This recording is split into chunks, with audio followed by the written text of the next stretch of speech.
Hello guys, welcome to my YouTube channel. This is Malgore Sirs. Actually, in previous session we have seen that how to calculate 2 by 2 determinant, how to calculate 3 by 3 determinant. Also, we had seen that to find the values of unknown. ठीक आहे, म्हणजे या सर्व गोष्टी आपण अगोदरच्या लेक्चर्समध्ये बघितल्या होत्या. म्हणजे 2 बाय 2 डिटरमिनंट कसं सॉल्व्ह करायचं, 3 बाय 3 डिटरमिनंट कसं सॉल्व्ह करायचं, 2 बाय 2 मध्ये जर अननोन असेल तर तो कसा फाइंड आउट करायचा, 3 बाय 3 मध्ये जर अननोन असेल तर कसा फाइंड आउट करायचा. ठीक आहे, हे सर्व 2 बाय 2 आणि 3 बाय 3 बद्दल सिम्प्लिफिकेशन्स होतात. आता या लेक्चरमध्ये एक नवीन कन्सेप्ट चालू करूया. तो कन्सेप्ट असा आहे की find minor and cofactor of an element of determinant. एक लक्षात घ्या, मायनर कोफॅक्टर कोणाचे काढायचे असतात? डिटरमिनंट मध्ये असलेल्या एलिमेंटचे मायनस अँड कोफॅक्टर काढायचे असतात. हे डोक्यात घ्यायचं. ठीक आहे, कारण बरेच जण म्हणतात की कशाचे मायनर कोफॅक्टर काढायचं, डिटरमिनंटचा नाही. मायनर अँड कोफॅक्टर कोणाचे काढायचे असतात? एलिमेंटचे. एलिमेंट्स कशाचे असतात? डिटरमिनंटचे. म्हणजे आपण टॉपिकच काय, minor and cofactor of an element. ठीक आहे, त्याच्या अगोदर तुम्हाला अगदी बेसिक अशी गोष्ट सांगायची आहे. मोस्टली आपण डिटरमिनंट हा कशाने रिप्रेझेंट करत असतोय? कॅपिटल डी रिप्रेझेंट करतो, बरोबर. जर 3 बाय 3 डिटरमिनंट बद्दल विचारात घ्याल तर यामध्ये काय असते? 3 बाय 3 डिटरमिनंट म्हणजे काय असणार? 3 rows and 3 columns. 3 by 3 determinant म्हणजे काय असतंय? 3 rows and 3 column. That means order of the determinant will be here 3 by 3. Now in actual आता बघ मी वेगळ्या पॅटर्न मध्ये लिहितो, थोडंसं वेगळ्या पॅटर्न मध्ये लिहितोय. ठीक आहे, मीन्स फर्स्ट रो सपोज करणार A11, A12, A13 हा झाला first row. Second row suppose करतोय A21, A22, A23 हा झाला तुमचा सेकंड रो. थर्ड रो होणार A31, A32, A33 हा झाला तुमचा थर्ड रो. हा मी काय केलं, डिटरमिनंट इथे सपोज केलेला आहे. नाउ इथे जर ऑब्झर्वेशन्स मध्ये घ्याल तर नंबर ऑफ रोज किती दिसतात? 3 रोज दिसतोय. हा फर्स्ट रो, याला म्हणायचं सेकंड रो, याला म्हणायचं थर्ड रो, म्हणजे 3 रोज झाले. ठीक आहे, सेम याला म्हणायचं फर्स्ट कॉलम, हा होणार सेकंड कॉलम, हा झाला तुमचा third column. Means order of the determinant किती होतं इथे? 3 बाय 3 होतं. ठीक आहे, मीन्स जर 3 रोज 3 कॉलम्स असेल तर ऑर्डर झाले 3 बाय 3. 2 रोज अँड 2 कॉलम्स असेल तर ऑर्डर होते 2 बाय 2. हा कन्सेप्ट आपण अगोदरच्या लेक्चरला बघितला होता. पण इथे काय यूज झालेलं आहे? आता इथे बघा, आतापर्यंत आपण एलिमेंट या फॉर्म मध्ये लिहिले होते का? नाही, या फॉर्म मध्ये एलिमेंट लिहिले, आपण वेगळंच काहीतरी एलिमेंट लिहिले होते. पण इथे बघा एलिमेंट कसे लिहिले? A11, A12, A13, A21, A22, A23, A31, A32, A33. ठीक आहे, हे सर्व एलिमेंट लिहिले. आता हे एलिमेंट लिहायच्या मागे काहीतरी मिस्टेक आहे नक्की, कारण सरांनी दादा पण वेगळं लिहिलं होतं, पण आताच काय चेंज केलं. ठीक आहे, आता हे एलिमेंट स्वतः बोलतात. ते कसे बोलतात बघा. A11 काय रिप्रेझेंट करतोय? हा first row first column represent करतोय. बघा, first row first column. First position काय रिप्रेझेंट करणार? Row position. सेकंड पोझिशन काय रिप्रेझेंट करणार? Column position. A12 काय रिप्रेझेंट करतोय? First row second column. Observe करायचं. A12 काय रिप्रेझेंट करतोय? First row second column. बघून घे बाबा, first row second column. Clear गोष्ट. A13 काय रिप्रेझेंट करतोय? First row third column. बघून घे बघा, first row third column. Means यामध्ये मी तुम्हाला सांगितलं होतं की ह्या एलिमेंटच्या पोझिशन मध्येच मिस्ट्री आहे. हो बघा, हो मिस्ट्री आहे. म्हणजे हे इथे तुम्हाला सफिक्स दिसतात, सफिक्स म्हणजे बेस मध्ये दिसतात. हे काय रिप्रेझेंट करतोय? पोझिशन्स रिप्रेझेंट करतोय. फर्स्ट काय रिप्रेझेंट करणार? Row position. सेकंड काय रिप्रेझेंट करणार? Column position. A11 means first row first column. ओ भाऊसाहेब, हे ए ला डोक्यात घेऊ नका. ए म्हणजे एलिमेंट्स आहे डिटरमिनंट्स मधले. डोक्यात काय घ्यायचं तुम्हाला? पोझिशन. हा नवीन कन्सेप्ट चालू झाला इथे. Now A11 first row first column, A12 first row second column, A13 first row third column. आता बघायचं A21 म्हणजे काय झालं? Second row first column. बघून घ्या, सेकंड रो आहे फर्स्ट कॉलम आहे. A22 means second row second column. बघून घे, सेकंड रो आहे सेकंड कॉलम आहे. A23 means second row third column. बघून घ्या, सेकंड रो आहे third column. Next A31 third row first column. बघून घे बाबा, थर्ड रो आहे फर्स्ट कॉलम आहे.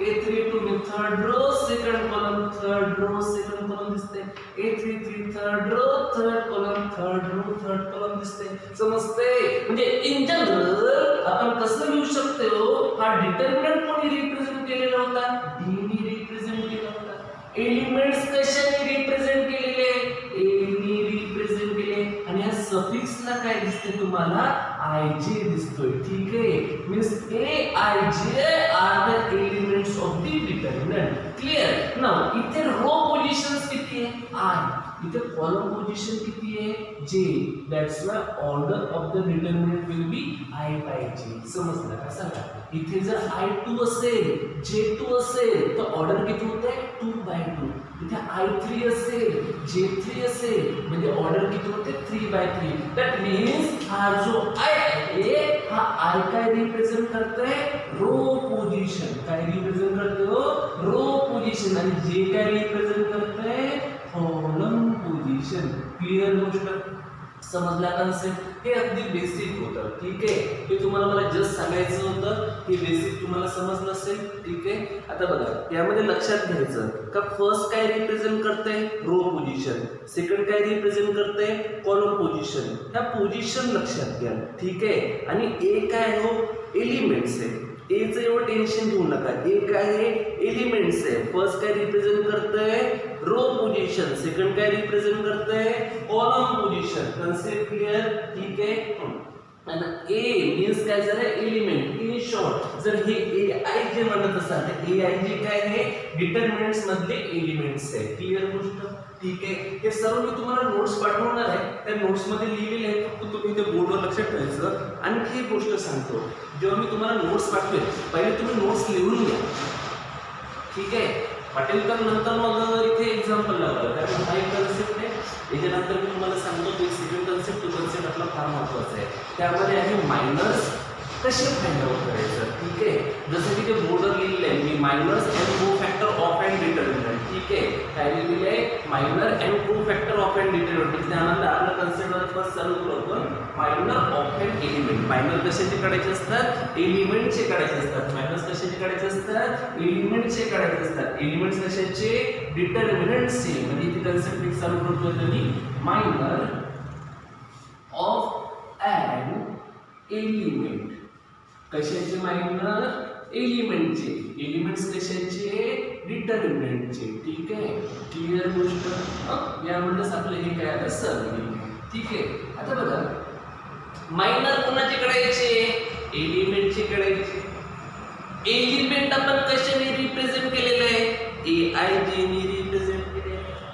आपण एलिमेंट कशाने रिप्रेझेंट केलेलं आहे AIJ ने रिप्रेझेंट केलेलं आहे AIJ स्टँडर्ड आहे अहो एवढे मोठे लिहित बसणार का आपण हे A11 A12 A13 किती मोठे एलिमेंट्स आहे हे एवढे मोठे एलिमेंट्स काय केले आपण एका गोष्टीला रिप्रेझेंट केले आणि त्या गोष्टीला नाव काय दिलेलं आपण AIJ आता जसं जसं तुम्ही I आणि J चेंज कराल तसा तसा डिटर्मिनंट छोटा होईल तसा तसा डिटर्मिनंट मोठा होणार जर इथे जर I1 असेल तर J1 असायला पाहिजे म्हणजे डिटर्मिनंट फॉर्म होतो डिटर्मिनंट म्हणजे काय असते number of row equals to number of column म्हणजे A इथे 1 सॉरी I जर 1 असेल तर J सुद्धा 1 म्हणजे ऑर्डर काय झाली 1 नाही I2 असेल J2 असेल तर ऑर्डर किती होतं 2 by 2 I3 असेल J3 असेल तर ऑर्डर किती होणार 3 by 3 3 by 3 झालं तुमचा हा डिटर्मिनंट होतोय कळतंय ठीक आहे आता बघा आपल्याकडे डिटर्मिनंट्स आहे आता काढायचं काय त्या डिटर्मिनंट्स मधल्या या सर्व एलिमेंटचे मायनस काढायचे काय करायचे हे जे पण काही तुम्हाला एलिमेंट्स दिसतात त्या एलिमेंट्सचे मायनस करायचे म्हणजे आपल्याला ह्या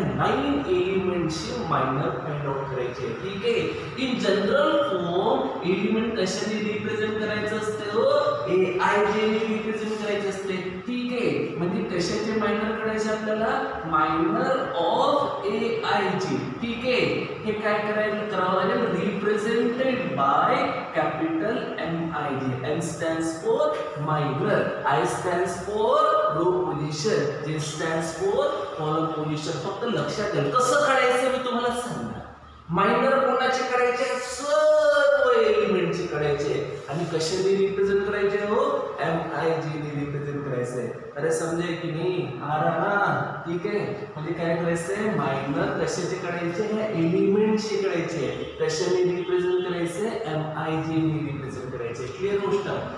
आता बघा इथे सफिक्सला IJ होतं म्हणजे इथे सफिक्सला IJ आहे. जर इथे सफिक्सला 1 3 असलं असतं तिथे सफिक्सला किती आलं असतं, 1 3 आलं असतं. ठीक आहे, म्हणजे मी म्हणतोय का हे जी तुम्हाला एलिमेंट दिसतात त्या एलिमेंटचे काय करायचे, तुम्हाला मायनर्स काढायचे. चला ठीक आहे, आता काढूया. फर्स्ट कोणाचा मायनर काढायचा आहे, first एलिमेंटचा minor of A1.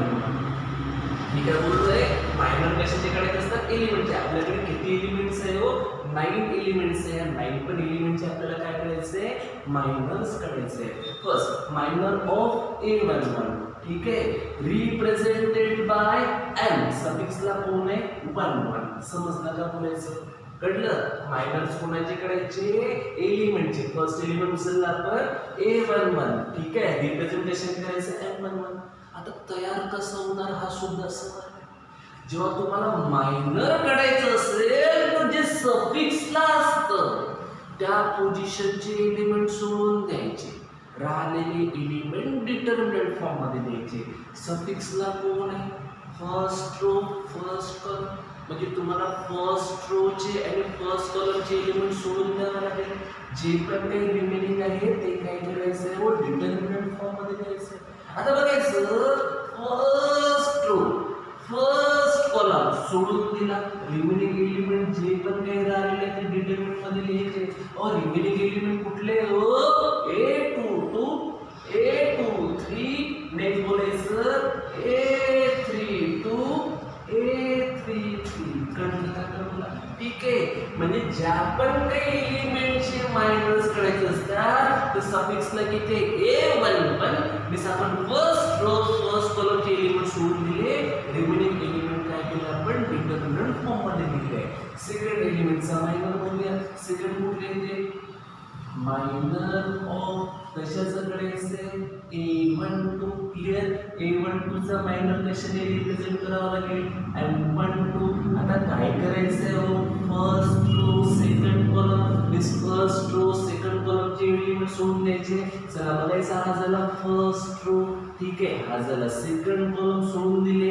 Remaining elements कुठले राहिले, एवढे राहिले. चला सांगायचं रिमेनिंग एलिमेंट्स कुठले, A21 then A23 then A31 then A33. Clear गोष्ट. ठीक आहे, नेक्स्ट मायनर कोणाचे करायचे तुम्हाला, नेक्स्ट एलिमेंटचे. नेक्स्ट काय बोलायचं, मायनर ऑफ काय होत आहे, A13. क्लिअर, A13 चे मायनर कशाने रिप्रेझेंट करावं लागेल, M13. आता बघा M13 म्हणजे काय होते हो, first row third column. Means तुम्हाला काय करायचे, फर्स्ट रो थर्ड कॉलमचे एलिमेंट सोडायचे.